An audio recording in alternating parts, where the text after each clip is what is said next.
So, so today's presentation is trying to get the basics of debt service coverage ratio loans. Understand them, how we calculate them, the process of going through underwriting, and the importance of DSCR loans. This is probably about a quarter of my business right now, and it's growing as people learn more about them. So I think they're going to become more important. And I think with realtors in the marketplace, talking about them and also educating, perhaps clients that are, don't think that they can buy a piece of real estate because their income isn't high enough. Again, I think you can turn some fence setters or some that have given up, I think you can turn them into clients, okay? So let's see if I can get this to move. Okay, so today I'm going to talk about what is a DSCR loan, who should use them, how to calculate the DSCR ratio, what are the pros and cons of a DSCR loan, some of the underwriting guidelines. I'm not trying to give you everything there is to know about them because there's a lot of variables, and I probably have 60 lenders that offer them. They all do it a little differently. So, it's not a one size fits all. Each lender's a little bit different, and we try to match up the right lender with the right deal. And talk about what realtors need to know so you can attract, investment professionals and, hopefully turn, a client into, maybe buying a new property every 3 or 4 years and adding to their portfolios. Okay, so the simple thing about what is a DSCR loan, it's simply a loan based on the property cash flow. That's all we look at. Instead of personal income, we don't look at tax returns, we don't look at W-2s, we don't look at pay stubs, we don't even ask for any of that stuff. So it's one of the most reduced document loans you'll find in the marketplace. It's not a stated income loan, but it's pretty darn close.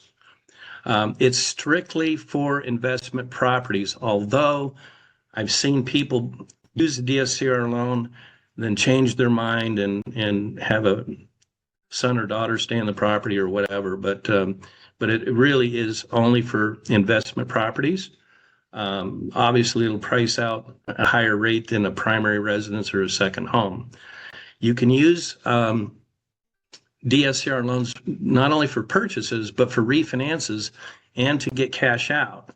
So I have clients right now. I have a client that we're going to cash out on a property he owns in Montalani using a DSCR loan, and then we're going to use the cash to do another DSCR loan so we can get another rental property. So it's a real good loan, both going on purchases and refinances. But the entire focus is, can the rental income cover all or most of the housing cost? And the housing cost is PITI and HOA dues if they apply. So the more that the rental income covers, the better the deal. The better the rate, the higher the loan to value. So depending on how the rental income comes out, you can get a very good deal, and you're going to see an example that I've got. I had a deal come in Friday, and I'm using that deal as an example. Now, it's common with single-family residences. Multifamily, we don't have a lot of multifamily, at least on Big Island and places like Hawaii, but condos and short-term vacation rentals. So it used to be that lenders wouldn't look at short-term vacation rental income, and that dam has kind of been broken. Most lenders are now allowing short-term vacation rental income, which is where I think DSCR loans are their strongest. I mean, they really kill it in short-term vacation rental property purchases. Okay? And again, ask any questions as we go along. Okay, so who should use DSCR loans? You could start with W-2 earners who can't qualify for a full document investment loan on their own. They can buy a rental property using a DSCR loan. We never look at their income. It was really geared initially for self-employed borrowers who don't show much income on their tax returns. And usually those self-employed borrowers are real estate investors. So that's the way it was designed originally, is for self-employed borrowers. It's also for professional real estate investors who are accumulating rental properties quickly. So in this example, if somebody, let's say they did a 1031 exchange and sold a property, and they decided they're going to buy multiple new ones, instead of having one big one, they're going to have multiple little ones. As they purchase those new rental properties, the next time they go do a loan, they can't show enough, they don't have enough history for rental income. So they can't apply any rental income to the properties they already own until they file a tax return. So I've seen this pretty common when somebody's acquiring property pretty quickly. They have to turn to a DSCR loan in order to get all the deals done in a short amount of time. Okay. And then this is an important one, and this one I didn't think much about until recently. I have a client that called me up and said, I want to refinance into a DSCR loan so I can get that mortgage off my personal credit report. So we can structure these loans for investors who don't want investment property mortgages to show on their personal credit report. And that frees them up to buy a new primary residence using full doc or a second home. But removing those mortgages from their personal credit can be very valuable. And there's a lot of real estate investors that seek out these loans just for that reason. Okay. And that's important to understand. There's not a lot of lenders that guarantee that they won't report on your personal credit, but I do have them. So we do have lenders that absolutely will not report the new loan on your personal credit as long as you take the property in an LLC or some business entity, as long as the title is not in their name. So that's an important value. So let's just go through the formula, and this isn't perfect because every lender is a little bit different, but the DSCR ratio is equal to the net operating income that you should expect from the property divided by debt service. And it's the simplest calculation on the planet. So net operating income is gross rent minus expenses. But let's talk about expenses. For most lenders, if you're buying a single family residence, they don't look at any other expenses.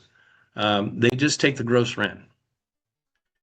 Okay, they don't look at the maintenance or utilities, or they look at insurance, they look at taxes, but they don't look at any other expense. So that's important. On vacation condos, a lot of lenders still only use gross rent. Some will subtract out a management fee if that property is being managed by a third party. So that's the only variable when you look at vacation condos or any condo, is the gross rent minus a management fee if there's a management fee involved. And again, this is a little bit lender by lender, but it's something to think about. Okay. And then the debt service is simply the principal, interest, taxes, and insurance, and HOA dues if there's an HOA.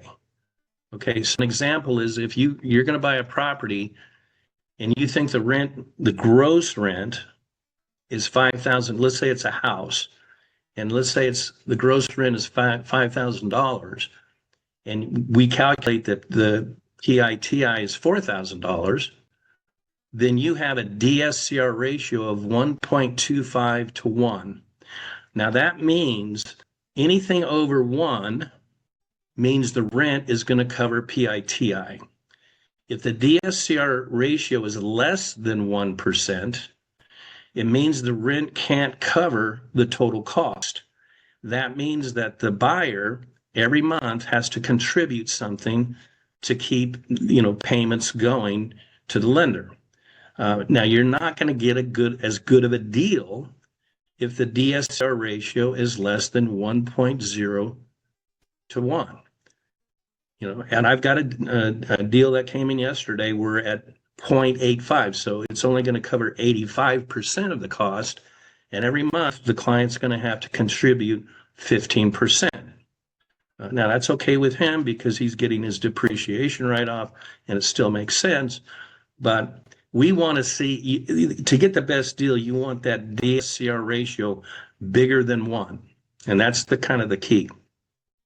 And as I go in to price these loans, the higher the DSCR ratio, the lenders see it as a safer loan, and they're going to give you better terms. They're going to give you a better rate. They're going to give you a higher loan to value. And it does vary quite a bit with the FICO score. So if you've got really good FICO and a good DSCR ratio, you can almost get a rate that is comparable to a conventional loan. So it's pretty amazing, that you can keep a mortgage off your personal credit report and not pay much more or any than a conventional loan. And that's what's so inspiring by these loans. And these loans don't come with mortgage insurance. So if you borrow more than 80%, there's no mortgage insurance. I didn't put that on the bullet, but that's important.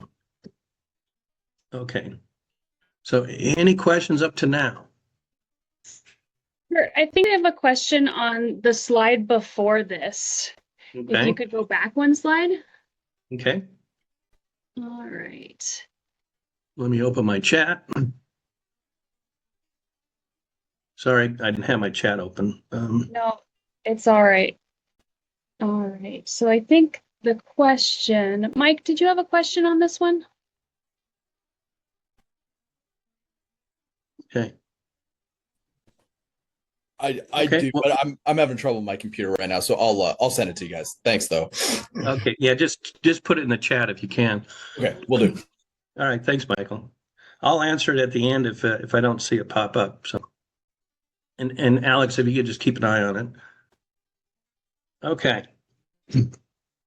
Where was I now? Okay, so we know how the formula works. It's probably the easiest thing to calculate that you'll ever find.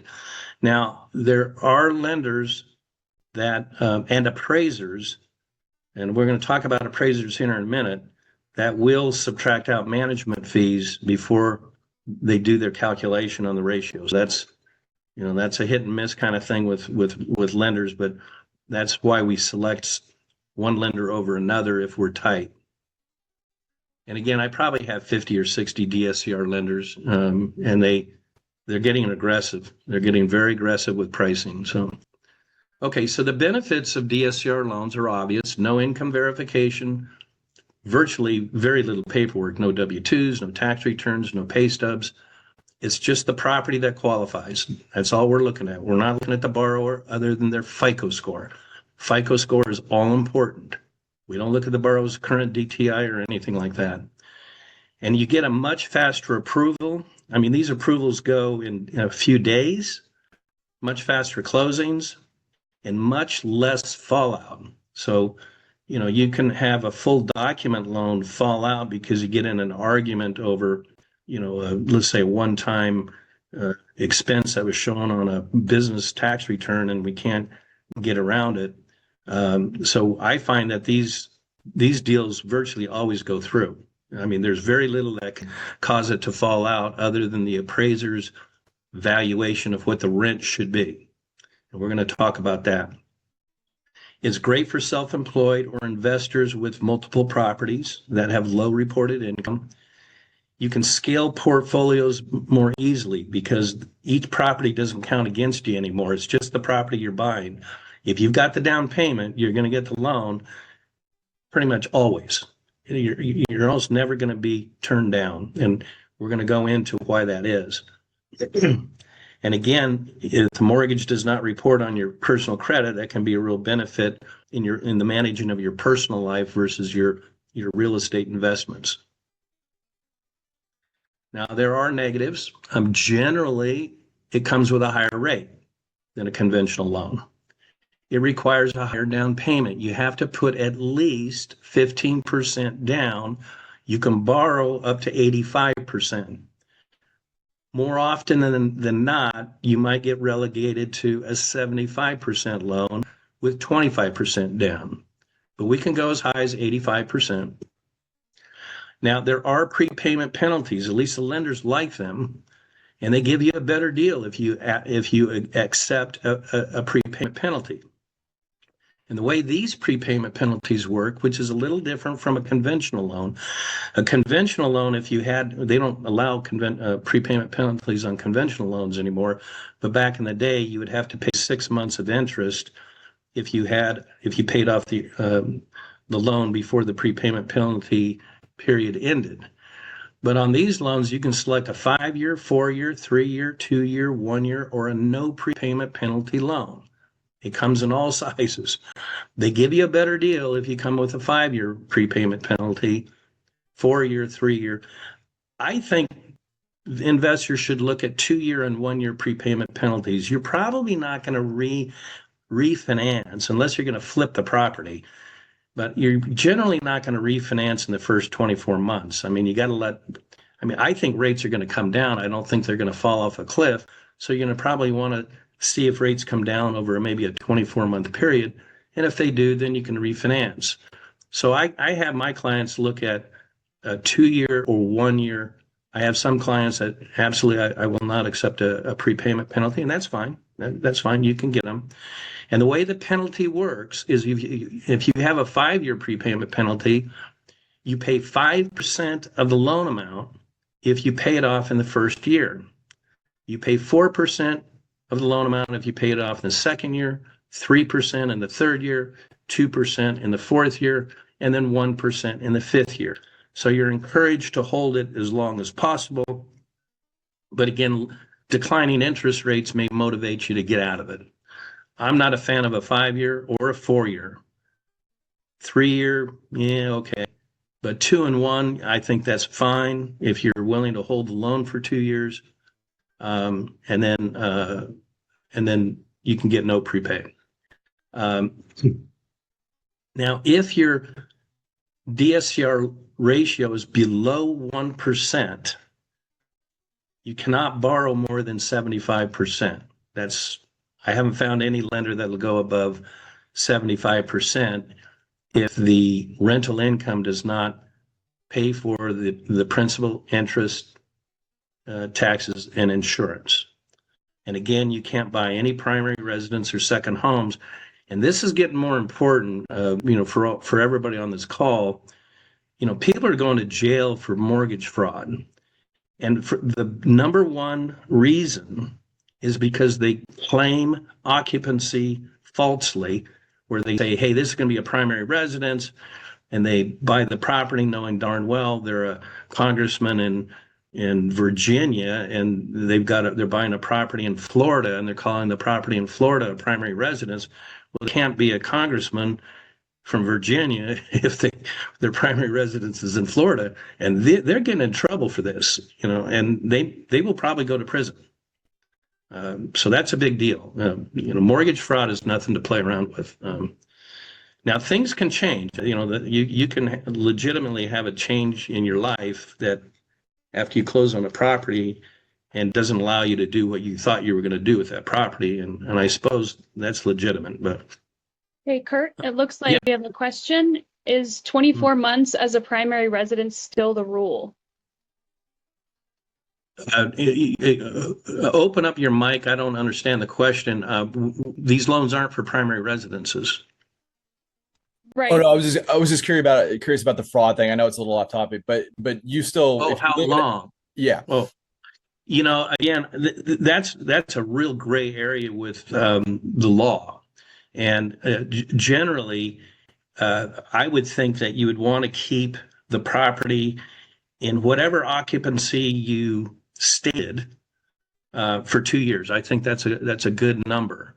But if let's say you bought a home and it's your primary residence, and you got sick, or something changed in your life, you lost your job, for example, nobody's going to pursue you for moving to California to be reemployed and leaving that primary residence and renting it out. I mean, I don't know how they could do that.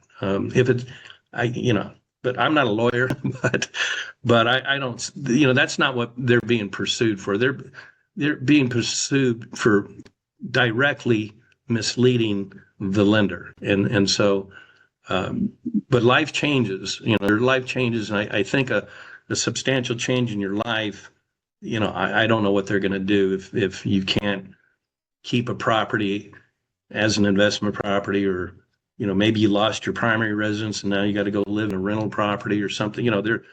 There are things that I would think that nobody would pursue you on if you had a life-changing event. So, but that's a good question. But generally, I think you're supposed to hold a property for 2 years in the occupancy that you said or stated. And the real gray area is second homes, right? So if you buy a second home, you state that you're not going to rent it out. If you buy it as an investment property, you state that you'll never occupy it. Everybody in Hawaii that buys property from the mainland and buys property in Hawaii, they're going to use it sometimes. So that's a second home, when they vacation here, and they're going to rent it out when they're not here. So virtually everybody is in some violation of those occupancy agreements. There's no occupancy that says I will rent it out and I will occupy it. We don't have one, and we've argued that with Fannie Mae for 25 years. So, okay, and then on refinances, there's a much more limited cash out compared to conventional loans, but you can cash out on DSCR loans. Okay.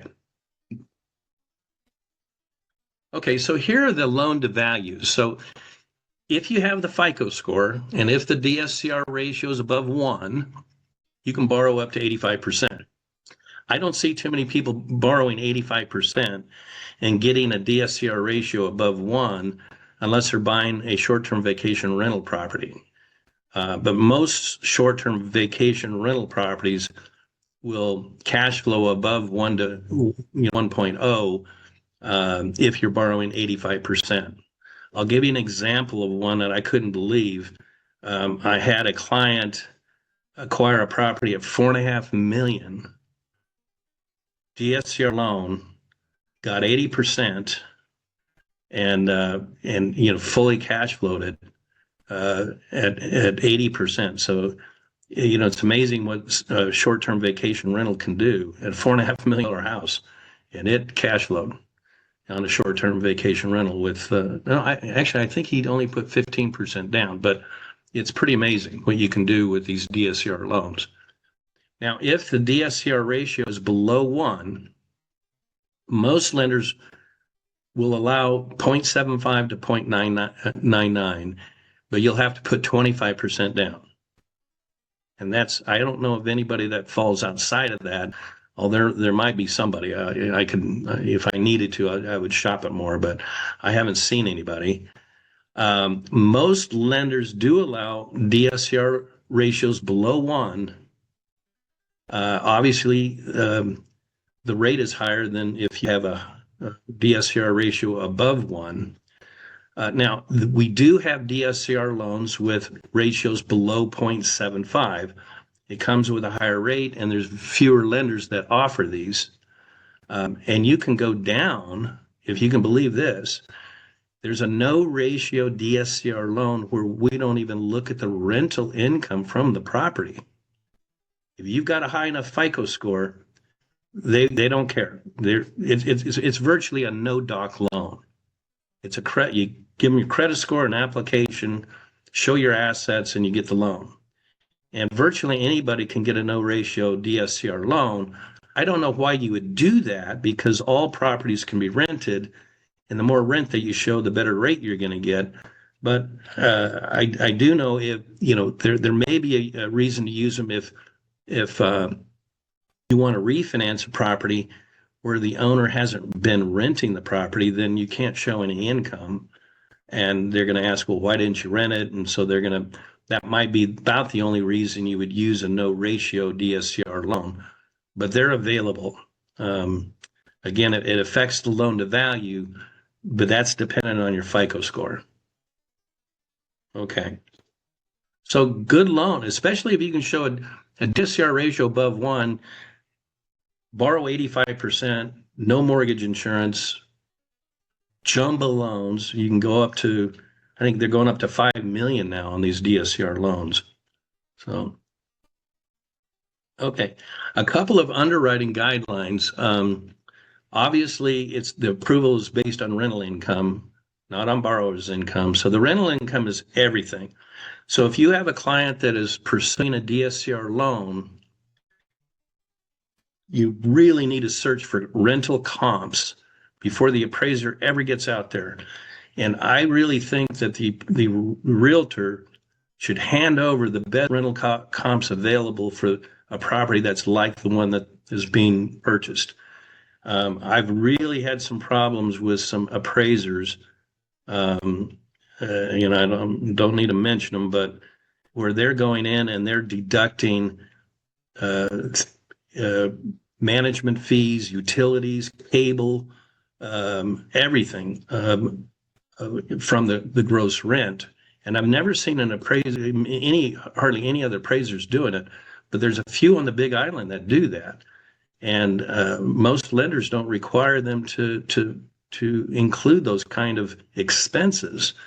And one I had where they reduced the gross rental income by the management fee of 35%, where the property was going to be self-managed because the owner was on island. And it blew the deal up. I had to go to another lender and move the loan. So it's really important. The rental income is all important. So the market rent is confirmed by the appraiser. They either use the form 1007, which is the long-term rental form, or the form 1025, which is the short-term rental form. For short-term rentals, the lenders usually require air DNA data. But if air DNA is coming up light, maybe the property has a 12-month history, or we got some really good comps that we can show the appraiser and the lender. So a lot of lenders do require that air DNA, but I've won a couple of arguments with some lenders where the air DNA data was just absolutely wrong, and I could completely prove it. And we do have some property management companies like in Montalani and Mauna Kea and Waikoloa Beach that are very friendly to helping provide comps. And it's amazing how bad some appraisers are comping out short-term vacation rental income. I mean, it's almost, in one case, it was half. We could prove that the property could be rented for twice what the appraiser was saying. And where that came from, and just so that you know, an appraiser will go into VRBO when they're doing the appraisal, and they'll look for like properties. Let's say it's in Montalani and they're at the fairways, and you pull up some fairways comps. Maybe there are 2 bedrooms, and they'll say, oh, okay, they're renting for $275 a night, and they'll use that number. But that's for May. And if you look at the property, if you go into June, July, August, it might be twice that. So we've had problems where appraisers are appraising the property during off season and using off season rental rates that they're getting off of VRBO and Airbnb. And it's really frustrating that they're not doing their homework, or they're not being diligent enough to show that, hey, during December and January and February, we're getting at least twice that. And it really affects the appraisal. And Kurt, we have a couple more questions. Okay. What is air DNA? Oh, okay, good. Well, they cheated off Airbnb.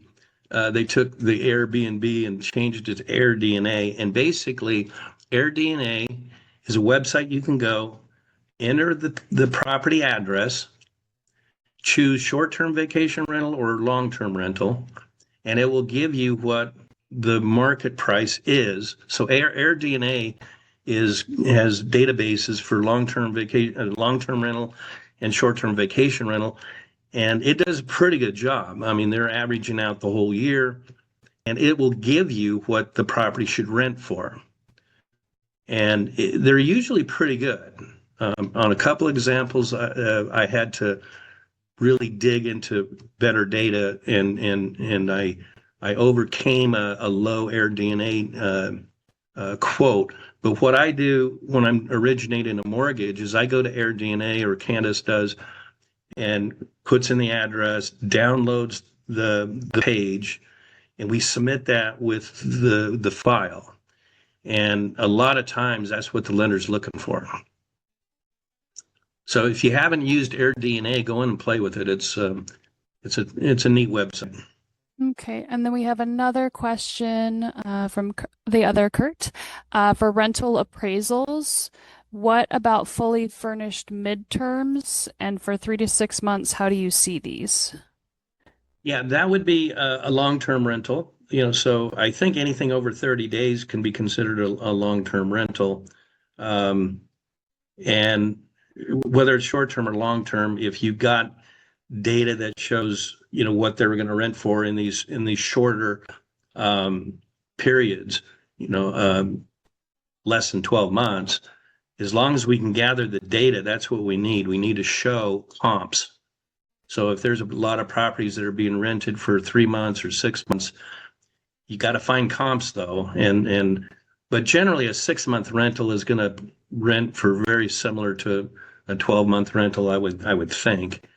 But I know a lot of people are doing 1-month rentals because they're not allowed to do anything less. That might be considered more of a short-term rental, but as long as we can find comps, then that's all we need. We need comps. You need 3 of them. Okay. Okay. Okay. Is that it? All right. And another thing is property condition. Some lenders don't lend on condo hotels or non-warrantable condos. Obviously, if there's anything dilapidated on the property that would make it look like it's not going to rent, they're not going to lend on it. So they do. It's not any different than Fannie Mae or Freddie Mac. They do property condition reviews. So when you see your report on the quality of the property, if it's quality 4, they're going to be raising a lot of questions. So property condition is a big deal in some cases. Reserve requirements, the borrower has to show sometimes either 6 or 12 months in the bank after closing a PITI. So it's a little bit more reserve requirement, especially if you have a DSCR ratio below 1. Okay, hold on. Okay, and there just goes through some other things. Most lenders require a FICO of 660 up to 680. I just saw one that's advertising 640. I've never heard of that before, but I saw somebody advertising it. We'll, expect a very high rate. But FICO is everything in these loans. The 700 plus is going to be a big deal. Get up to 750, 760, you're going to get the best rates. And also, I've noticed that if I enter in a lower FICO, I get a lower LTV. So I don't, you got to dig through all the lenders' matrices. The way I search for lenders, I have a software program that I enter all the client's information, and it prices every lender in the whole country. So I get hundreds and hundreds of lenders priced instantly, and you don't know about all their matrix and things that cause them to come up with their LTV. But FICO is really important. Credit is really important. No bankruptcies, no foreclosures, no major credit events. No mortgage lates.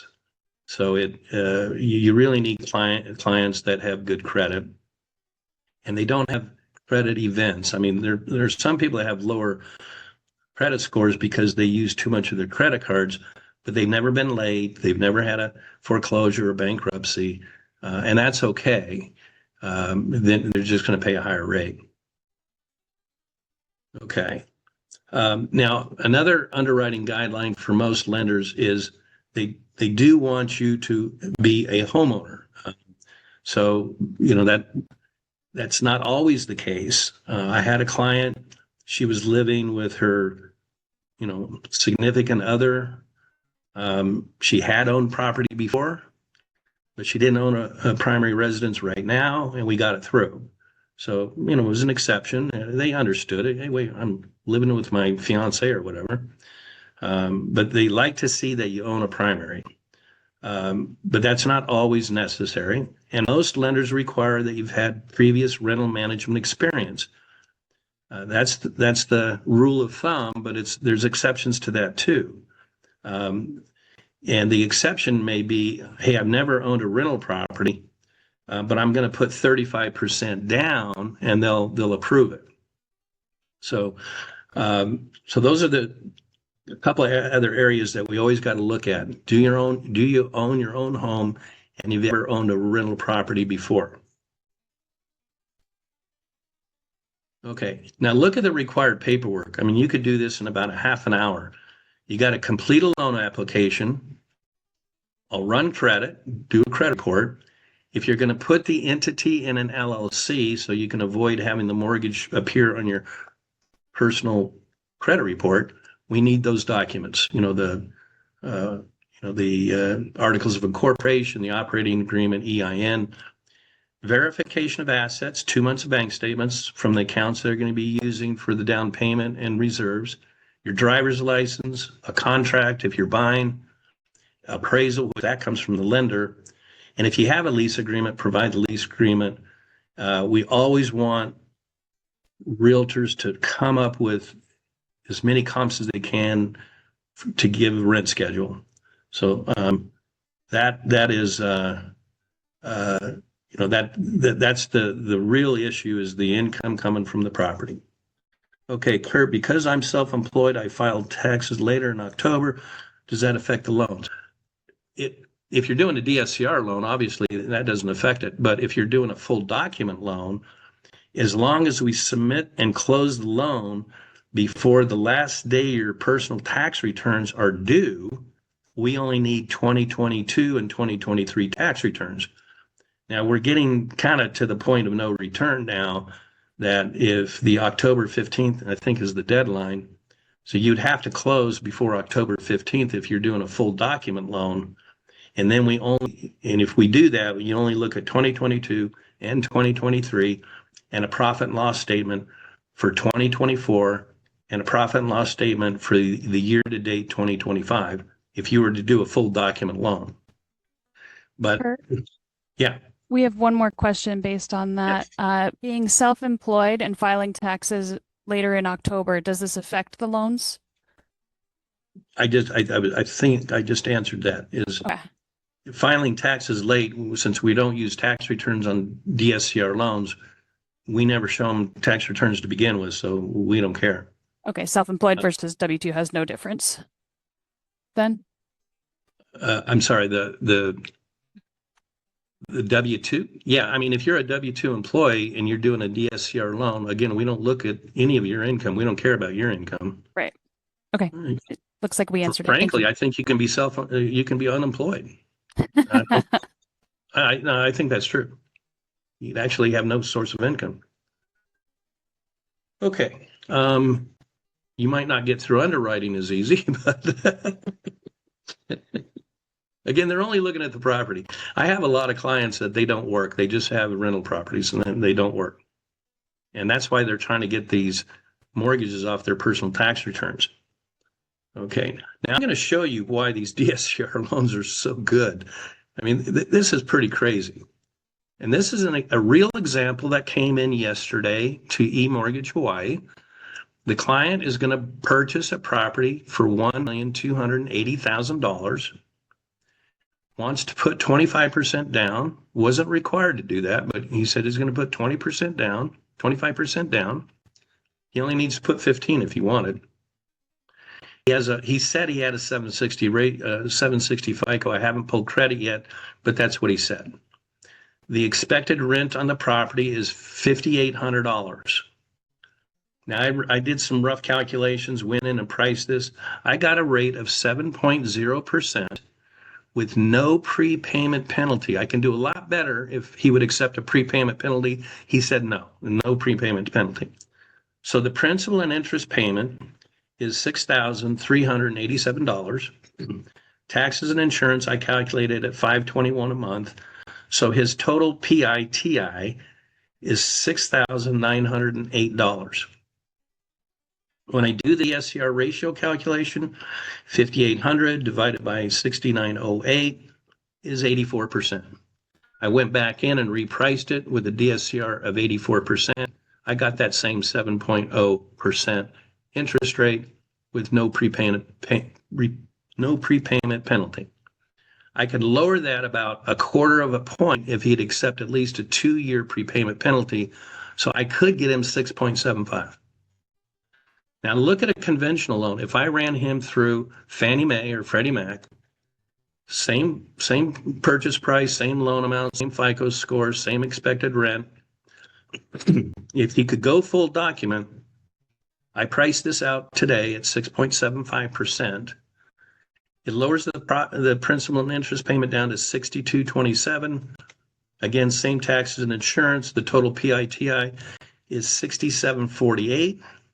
So he's only giving up, if you do the difference between the DSCR loan with no prepayment penalty and the conventional loan, he's only paying $160 a month more. It's not that big of a deal.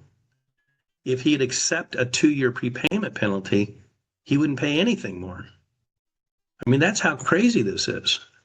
We're getting basically no document loans at conventional rates.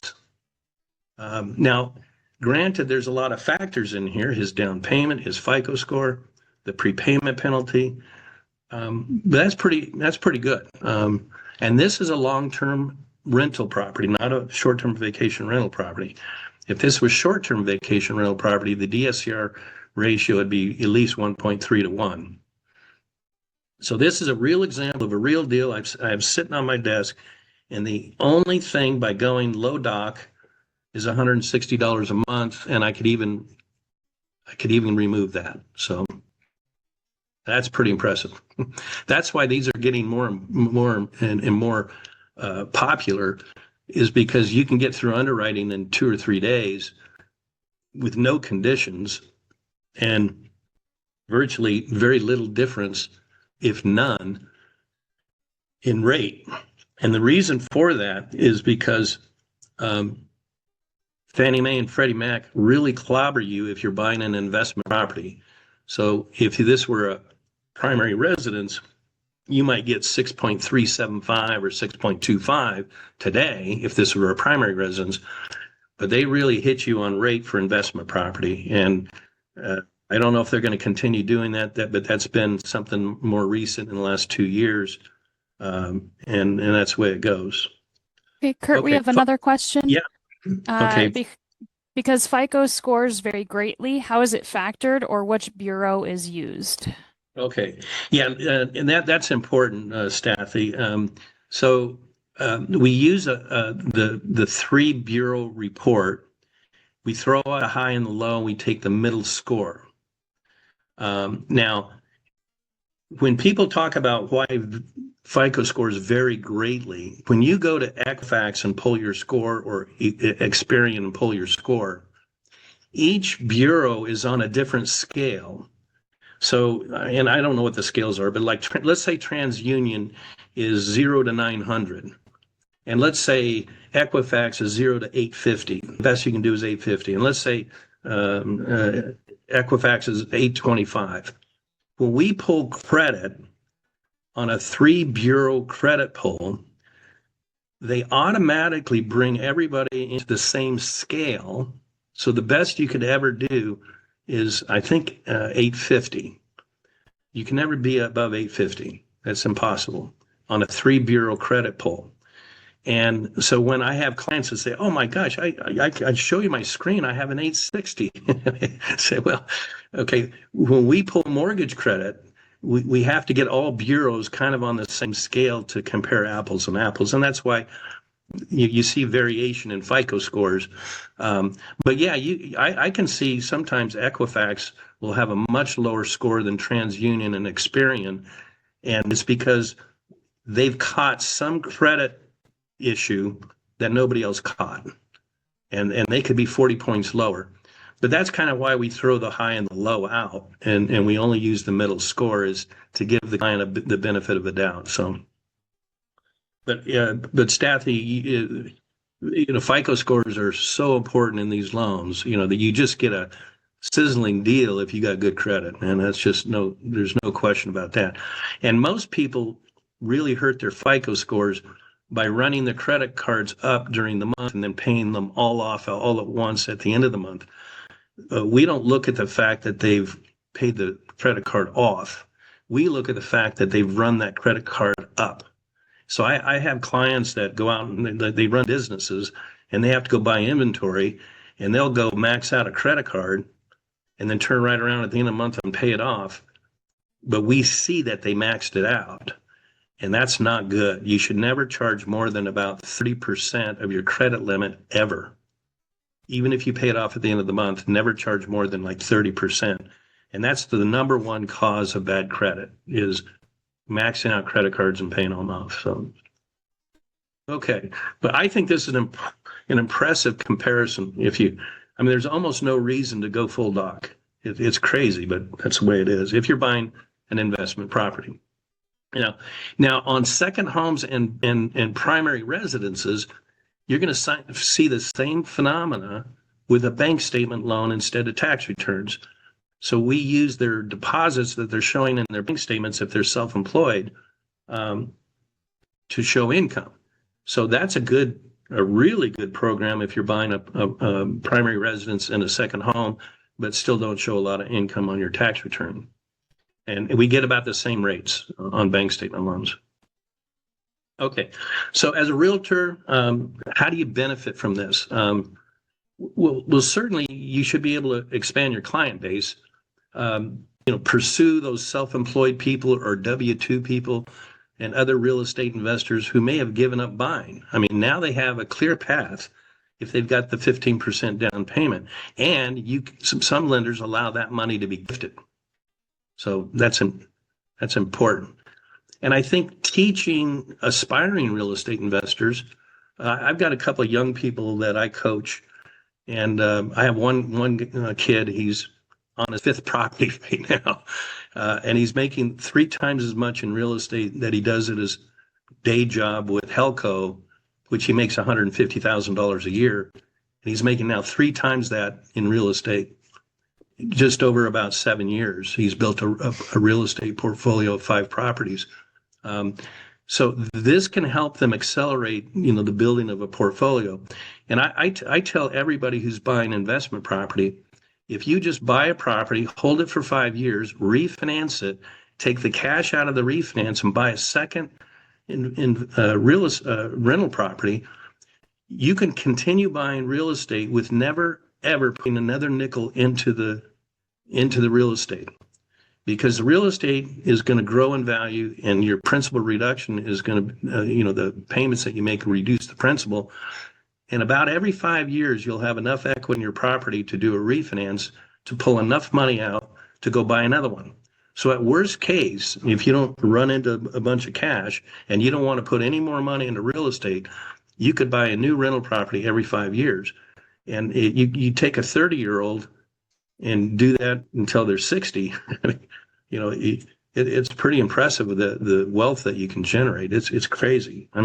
The average homeowner in Kona right now is generating $70,000 a year in net worth through real estate. $70,000 a year. Okay. Remember that if you do DSCR loans, there's faster deal flow, less fallout, more closings. It's just an easy transaction, that's for sure. And most importantly, I think if you're building long-term relationships with repeat investors, people that love real estate, they're going to be in the market. They buy and they sell, they upgrade, those realtors that have this kind of clientele always have business, And I think positioning yourself as an investment property expert, especially when it comes to STVRs, like up in the resorts, and have a good financing source partner like eMortgage Hawaii. There you go. We become a team, And, that's what it's all about is your success is my success. And that's what I want you to be successful. So, okay, I think that is it. So just to wrap up, DCSR is just a cash flow based loan for investors. You should know the formula, how easy it is to calculate, understand the loan to value ranges, 75 to 85 for most people. If they got FICO problems, they could be lower than that.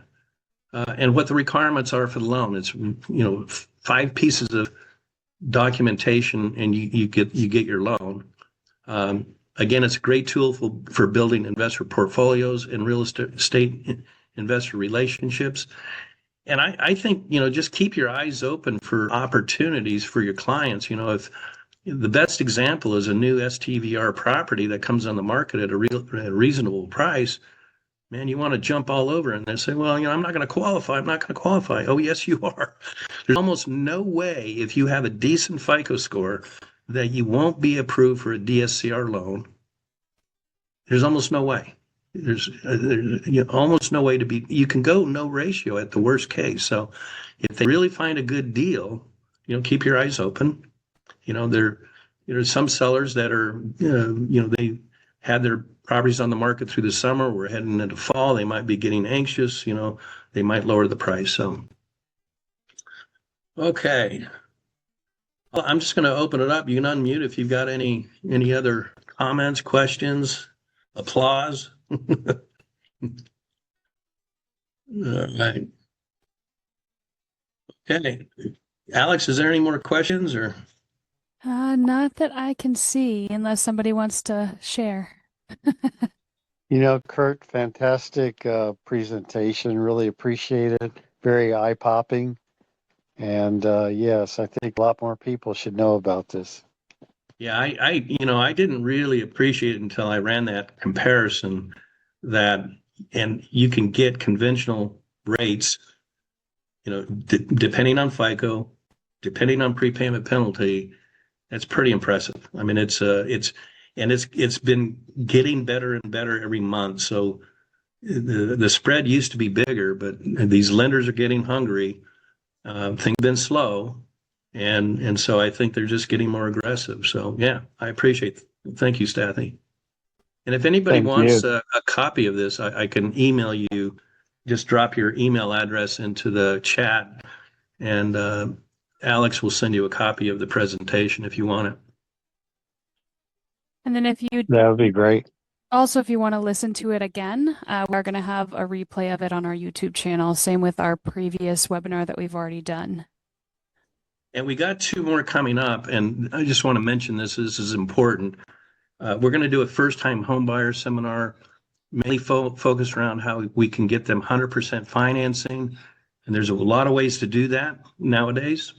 I can do a Fannie Mae loan up to 100%. We can do, there's USDA, there's FHA up to 100%, VA. There's a lot of ways for first-time homebuyers. And there's other ways for them to qualify for a home that might be out of their income range. So we're going to talk about all that. And then I have a construction lending seminar coming up in September. And that one is important because we do have construction lending where the homeowner doesn't have to bond the project. And bonding, I have one homeowner that is building a luxury home, $2 million home. And because they don't have to bond, they can shop their materials. And he told me that they saved $150,000 on materials because they could shop the materials. So there are some things in construction lending that can be pretty important for the right homeowner who's building. And I know that's not a big issue for most realtors, but just knowing about it, if you're selling a piece of land, of what they can expect when they go in for a construction loan. I have several people that have bought land will never qualify for a construction loan. So they're stuck. They either got to sell the land or have somebody come in and co-sign for them. So it's so important before they buy land that they also qualify for the construction loan. So and it's sad because they end up paying cash for the land, and they can't qualify for the construction loan. So